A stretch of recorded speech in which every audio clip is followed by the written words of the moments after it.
In continuation of the last videos on ionic solids of BSc Part 1 in Organic Chemistry, in this video we are going to study about आयनों की ध्रुवण क्षमता एवं आयनों की ध्रुवणीयता, polarizing power and polarizability of ions.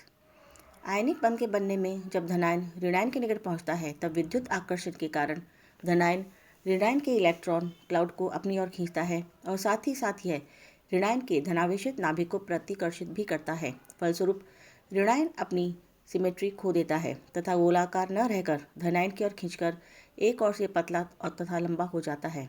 इसे धनायन द्वारा ऋणायन का पोलराइजेशन या डिफॉर्मेशन कहते हैं। ऋणायन के इलेक्ट्रॉन अभ्र के इस विकृतीकरण को ध्रुवणता पोलराइजेशन कहते हैं। इस ध्रुवणता के कारण धनायन तथा ऋणायन के बीच इलेक्ट्रॉन घनत्व कुछ बढ़ जाता है, अर्थात इलेक्ट्रॉन की साझेदारी हो जाती है और आयनिक बंध में सहसंयोजी गुण उत्पन्न हो जाता है। ऋणायन का ध्रुवण विकृतीकरण अगर ज़्यादा होता है तो आबंध में सहसंयोजी गुण भी उतना हो जाता है। अगर हम चित्र के साथ देखें तो चित्र में धनायन और ऋणायन आसपास आते हैं। धनायन ऋणायन के इलेक्ट्रॉन क्लाउड को अपनी ओर खींचता है तथा इलेक्ट्रॉन क्लाउड जब विकृत हो जाता है ऋणायन के चारों तरफ, तो धनायन और ऋणायन के मध्य एक कोवलेंट मॉलिक्यूल जैसा आबंध हो जाता है, यानी आयनिक बॉन्ड में कोवलेंट बॉन्ड कैरेक्टर एंटर कर जाता है। जितना ज़्यादा पोलराइजेशन होता है उतना ही ज़्यादा कोवलेंट बॉन्ड का कैरेक्टर होता है आयनिक बॉन्ड में। अब हम पढ़ते हैं ध्रुवण को प्रभावित करने वाले कारक यानी फैक्टर्स अफेक्टिंग पोलैरिटी। पहला, आयनों पर अधिक आवेश, छोटा धनायन व बड़ा ऋणायन, उच्च आयनिक विभव वाले धनायन। चौथा, ऋणायन का विन्यास। जिन ऋणायनों के बाह्यतम कोश में 18 इलेक्ट्रॉन होते हैं वे उन धनायनों की अपेक्षा ऋणायन का अधिक ध्रुवण करते हैं जिनके बाह्यतम कक्ष में 8 इलेक्ट्रॉन होते हैं। अब हम पढ़ते हैं फाजन्स के नियम के बारे में। फाजन के अनुसार रासायनिक बंधों में आंशिक आयनिक तथा आंशिक सहसंयोजक गुण पाया जाता है। अतः कोई भी बंध ना तो 100% आयनिक होता है और ना ही 100% सहसंयोजक होता है। अतः फाजन ने कुछ कारकों का उल्लेख किया जो किसी ऋणायन की ध्रुवणता को अर्थात आयनिक बंध में सहसंयोजक प्रकृति को प्रभावित करते हैं। इन्हें फाजन्स के नियम कहते हैं। पहला नियम, आयन की साइज, छोटा धनायन या बड़ा ऋणायन। धनायन जितना छोटा होगा उसका नाभिक उतनी ही प्रबलता से ऋणायन का ध्रुवण करेगा, जिसके फलस्वरूप बंध में सहसंयोजक गुण उतना ही अधिक होगा। जैसे बेरिलियम, मैग्नीशियम, कैल्शियम और स्ट्रोंशियम के क्लोराइड में से बेरिलियम क्लोराइड का गलनांक सबसे कम है, जिससे स्पष्ट होता है कि इसमें सहसंयोजक गुण सबसे अधिक है, क्योंकि बेरिलियम 2+ धनायन की क्रिया अन्य धनायनों से कम होती है। यानी जब बेरिलियम 2+ धनायन की त्रिज्या अन्य धनायन से कम होती है तो उसकी जो पोलराइजिंग पावर होती है वो दूसरे धनायनों की तुलना में बहुत अधिक होती है और वह ऋणायनों को ज़्यादा पोलराइज कर पाता है। अतः बेरिलियम के साथ जो भी ऋणायन आयनिक बंध बनाता है उसमें कोवलेंट कैरेक्टर बहुत ज़्यादा आ जाता है। इसी प्रकार ऋणायन की त्रिज्या बढ़ने पर भी सहसंयोजक गुण बढ़ता है, क्योंकि बड़े धनायन में ध्रुवण अधिक होता है। फॉर एग्जाम्पल, कैल्शियम आयोडाइड का गलनांक कैल्शियम फ्लोराइड की अपेक्षा बहुत कम है, क्योंकि आयोडाइड में ध्रुवण अधिक होने के कारण कैल्शियम आयोडाइड में सहसंयोजक गुण अधिक होता है। दूसरा फैक्टर है धनायन पर आवेश, चार्ज ऑन कैटायन। जितना अधिक धनायन पर आवेश होगा उतनी ही अधिक उसकी ध्रुवीय शक्ति होगी व यौगिक में उतने ही अधिक सहसंयोजक गुण होंगे। फॉर एग्जाम्पल, सहसंयोजक गुण हम देखते हैं सोडियम क्लोराइड में सबसे कम है और एल्यूमिनियम क्लोराइड में सबसे ज़्यादा है। और अगर हम गलनांक की तुलना करें तो गलनांक सोडियम क्लोराइड का सबसे ज़्यादा है और AlCl3 का सबसे कम है। अब तीसरा है ऋणायन पर आवेश। ऋणायन पर जितना अधिक आवेश होगा उतना ही वह इलेक्ट्रॉन्स के कारण शीघ्रता से ध्रुवित होगा, जिससे उस यौगिक में उतना ही अधिक सहसंयोजक गुण होगा। अगर हम सहसंयोजक गुण देखें तो HClO4 में सबसे कम है और H3PO4 में सबसे ज़्यादा है। और अगर हम अम्लीय प्रबलता देखें इस सीरीज़ की तो HClO4 सबसे ज़्यादा प्रबल है और H3PO4 सबसे कम है, क्योंकि उसमें आयनिक कैरेक्टर सबसे कम है। ClO4- SO4 2- PO4 3- में क्रमशः ऋणावेश बढ़ता जाता है, जिससे सहसंयोजक गुणों में वृद्धि होती है और इनके H+ आयन त्यागने की क्षमता कम हो जाती है। यही कारण है कि HClO4 में सबसे अधिक आयनिक गुण होते हैं तथा वह एक प्रबल अम्ल है।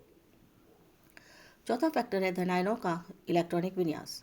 जिन धनायनों के साइज एवं आवेश समान होते हैं उनमें से 8 इलेक्ट्रॉन वाले धनायन की अपेक्षा 18 इलेक्ट्रॉन यानी आभासी निष्क्रिय गैस विन्यास वाले धनायन ऋणायन का अधिक विकिरण करते हैं।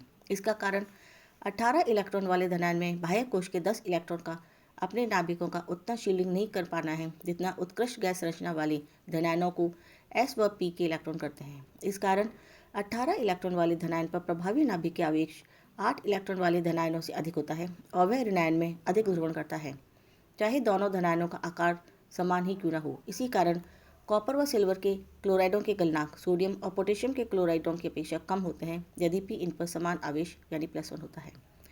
5वां फैक्टर, उच्च आयनिक विभव वाला धनायन।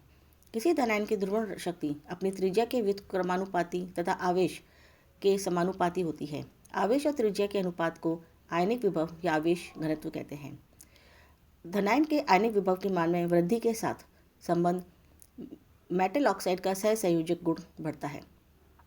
फॉर एग्जाम्पल, सोडियम, मैग्नीशियम और एल्यूमिनियम आयनों के लिए आयनिक विभव का मान क्रमशः 1.04, 3.06 व 6.9 है। इसलिए इनके ऑक्साइड्स में सहसंयोजक गुण का घटता हुआ क्रम निम्न प्रकार होता है। Al2O3 का सबसे ज़्यादा है व Na2O का सबसे कम है। फॉजा नियम के अनुप्रयोग यानी applications of Fajans rule. Solubility, silver हैलाइडों में जल की विलेयता का क्रम निम्न है। सिल्वर फ्लोराइड सबसे ज़्यादा सॉल्युबल है और सिल्वर आयोडाइड सबसे कम पोलर सॉल्वेंट्स में। AgI में I का आकार यानी आयोडाइड का आकार बहुत बड़ा है जिससे इसकी ध्रुवणता बहुत अधिक होती है, अतः सिल्वर आयोडाइड सबसे अधिक सहसंयोजक है, इसलिए इसकी जल में विलेयता सबसे कम है। सेकेंड, गलनांक यानी मेल्टिंग पॉइंट। फाजन्स के अनुसार 1 ग्राम एक glacial acetic directly proportional to आयनिक विभव यानी गलनांक बराबर होता है 1 सहसंयोजक गुण के। सो वी कैन से जो गलनांक है वो सहसंयोजक गुण का व्युत्क्रमानुपाती होता है। यदि किसी आयनिक यौगिक के फाई का मान जितना अधिक होगा उतने ही सहसंयोजक गुण होंगे व गलनांक कम होंगे। रंग, रंगहीन धनायनों के लवणों में रंग की उपस्थिति का कारण उनमें पाए जाने वाला सहसंयोजक गुण है। रंग गहरा होने की प्रवृत्ति डायरेक्टली प्रोपोर्शनल होती है ऋणायन ध्रुवण के, जो डायरेक्टली प्रोपोर्शनल होती है ऋणायन के आकार की। अगर हम एग्जाम्पल लें तो AgF रंगहीन है, AgCl भी रंगहीन है, AgBr हल्का पीला हो जाता है और AgI गहरा पीला हो जाता है। क्यों, हम जानते हैं AgF में जो सहसंयोजक गुण है वो सबसे कम है, लीस्ट है और नेग्लिजिबल के बराबर ही है, जबकि AgI में जो सहसंयोजक गुण है वो बहुत सबसे ज़्यादा है। धातु ऑक्साइड्स की प्रकृति। फाई के मान पर धातु ऑक्साइडों की प्रकृति निर्भर करती है। अगर √5 का मान 2.2 से कम है तो धातु ऑक्साइड क्षारीय होगी, फॉर एग्जाम्पल CrO। अगर √5 का मान 2.2 और 3.2 के मध्य है तो वह एम्फोट्रिक होगी, फॉर एग्जाम्पल MnO2 CrO। अगर फाई का मान √3.2 से ज़्यादा है तो वह एसिडिक होगा, for example MnO3 and CrO3। जब धातु आयन का फाई मान अधिक होगा तो M और O की प्रकृति सहसंयोजी होगी और यह जल में वियोजित नहीं करेगा। इसके विपरीत यदि फाई का मान कम होगा तो MO बंध की प्रकृति अधिक होगी और वह जल में वियोजन कर जाएगा। That's all for today, thank you.